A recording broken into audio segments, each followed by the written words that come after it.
Saudara, terima kasih Anda masih bersama kami dalam Kompas Aceh. Salah satu upaya dalam pencegahan stunting adalah memastikan setiap calon pengantin atau catin dalam kondisi ideal untuk menikah dan hamil. Memastikan hal itu, setiap catin wajib melakukan konseling dan pemeriksaan kesehatan 3 bulan sebelum menikah, serta menjalani bimbingan pranikah untuk materi pencegahan stunting.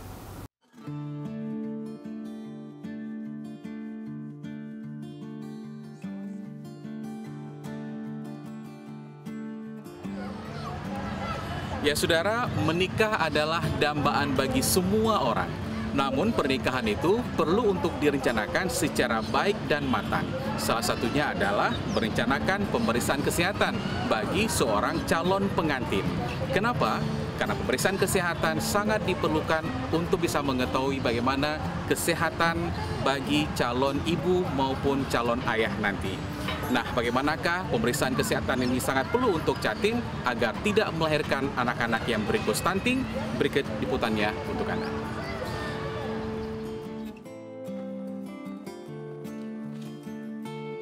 Deva Fajri, calon pengantin berusia 27 tahun warga Gampung Doi, Kecamatan Ulekaring, Banda Aceh ini, bersiap mendatangi puskesmas setempat untuk melakukan pemeriksaan kesehatan.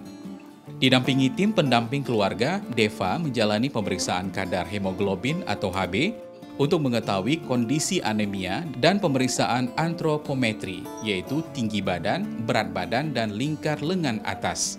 Pemeriksaan ini sangat penting dilakukan untuk mengetahui apakah calon ibu ini mengalami kekurangan gizi atau tidak.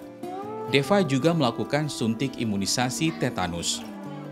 Dari hasil pemeriksaan catin Deva di puskesmas, diketahui HB sebesar 12,4 gram per desiliter, yang berarti kadar HB normal dan tidak ditemukan tanda anemia.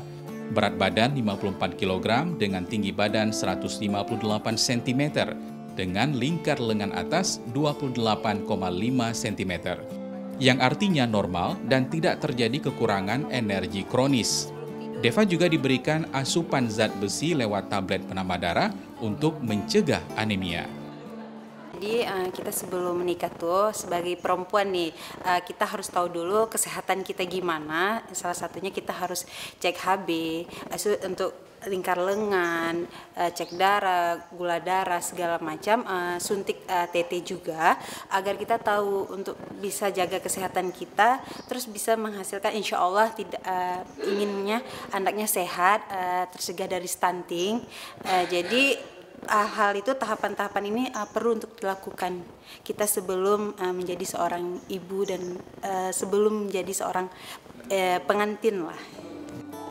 Hasil akhir screening kesehatan itu menunjukkan kondisi Deva sebagai calon pasangan usia subur telah ideal untuk menikah karena seluruh variabel yang dipersyaratkan dalam kondisi normal.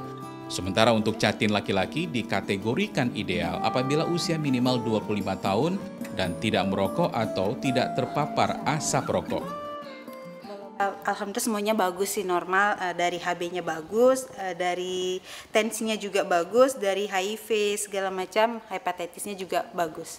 Jadi tablet itu harus dikonsumsi sehari sekali sebelum tidur pada malam hari, itu untuk jadi pencegahan agar kan ini HB-nya bagus nih, tapi tetap harus diminum agar stabil sih sampai dengan melahirkan, karena pada awal kehamilan HB itu sangat dipengaruhi.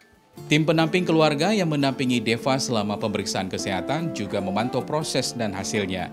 Tim pendamping keluarga membantu calon pengantin untuk menginput hasil pemeriksaan ke dalam aplikasi elektronik Siap Nikah Siap Hamil atau LCMIL.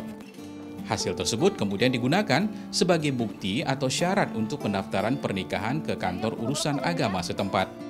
Hasil screening kesehatan yang dimasukkan ke aplikasi LCMIL ini bertujuan untuk melakukan deteksi dini kesehatan catin supaya memitigasi resiko melahirkan bayi stunting dan untuk memastikan setiap catin berada dalam kondisi ideal untuk menikah dan hamil. Kami sebagai anggota TPK langsung kami mencari alamat rumah catin, kami kemudian mendata. Di situ kami langsung bertemu dengan catin, kemudian kami langsung yang di situ menginformasikan bahwa di sini sebagai Jatin ada pemeriksaan laboratorium di mana di situ akan dipusatkan di Puskesmas untuk melakukan pemeriksaan lebih lengkap.